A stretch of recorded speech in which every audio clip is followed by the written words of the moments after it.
High command से मिली हरी झंडी, वसुंधरा के भी बदले तेवर। वसुंधरा के निशाने पर आई प्रदेश की गहलोत सरकार।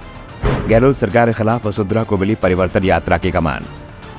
पहले प्रदेश चुनाव प्रबंधन समिति और फिर प्रदेश संकल्प पत्र समिति में राजस्थान की पूर्व सीएम वसुंधरा राजे सिंधिया को जगह नहीं दी गई। प्रदेश बीजेपी में भी वसुंधरा के पास कोई पद नहीं है।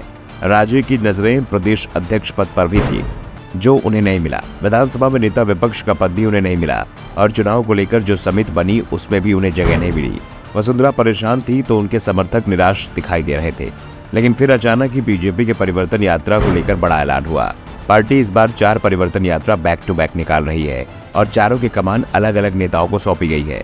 लेकिन पहली परिवर्तन यात्रा कमान वसुंधरा राजे सिंधिया को सौंपकर पार्टी ने साफ कर दिया है कि हाईकमान की नजर में राजस्थान बीजेपी में राजे से बड़ा कोई दूसरा नेता नहीं है। और जैसे ही वसुंधरा को तवज्जो मिलना शुरू हुई, उन्होंने अशोक गहलोत को सीधे अपने निशाने पर ले लिया। दरअसल बीजेपी ने अशोक गहलोत सरकार के खिलाफ सितंबर महीने में प्रदेश के 4 प्रमुख धर्मस्थलों में 4 अलग अलग परिवर्तन यात्राएं निकालने का फैसला किया है। इन चारों यात्राओं का समापन 25 सितंबर को प्रधानमंत्री नरेंद्र मोदी की रैली के साथ जयपुर में होगा। पहली परिवर्तन यात्रा, जिसका नेतृत्व वसुंधरा राजे सिंधिया को सौंपा गया है, उसे हरी झंडी केंद्रीय गृह मंत्री अमित शाह 2 सितंबर को दिखाएंगे। ये यात्रा सवाई माधोपुर के त्रिनेत्र गणेश मंदिर से रवाना होगी। बीजेपी की दूसरी परिवर्तन यात्रा को पार्टी के राष्ट्रीय अध्यक्ष जेपी नड्डा 3 सितंबर को डूंगरपुर के पेड़ेश्वर धाम से हरी झंडी दिखाकर रवाना करेंगे और इस यात्रा का नेतृत्व बीजेपी के राजस्थान प्रदेश अध्यक्ष सीपी जोशी करेंगे। रक्षा मंत्री राजनाथ सिंह 4 सितंबर को जैसलमेर के रामदेवरा से तीसरी यात्रा को रवाना करेंगे, जिसका नेतृत्व करने की जिम्मेदारी केंद्रीय मंत्री गजेंद्र सिंह शेखावत की है। बीजेपी की चौथी यात्रा को केंद्रीय मंत्री नितिन गडकरी 5 सितंबर को हरी झंडी दिखाकर रवाना करेंगे। ये चौथी यात्रा हनुमानगढ़ के गोगा मेड़ी से शुरू होगी और इसकी अगुवाई पूर्व प्रदेश अध्यक्ष सतीश पुनिया करेंगे। परिवर्तन यात्रा का नेतृत्व हाथ में आते ही अब वसुंधरा के तेवर भी तीखे होने लगे हैं। उन्होंने गहलोत को दिन में तारे दिखाने की भविष्यवाणी करते हुए ये भी कहा, बीजेपी सरकार ने जो काम किए थे उन पर रंगाई पुताई पर क्रेडिट लेने में कांग्रेस ने 4.25 साल निकाल दिए। बिजली विभाग पर 80,000 करोड़ रुपए से अधिक का कर्ज है और बिजली कटौती प्रदेश की जनता को झेलनी पड़ रही है।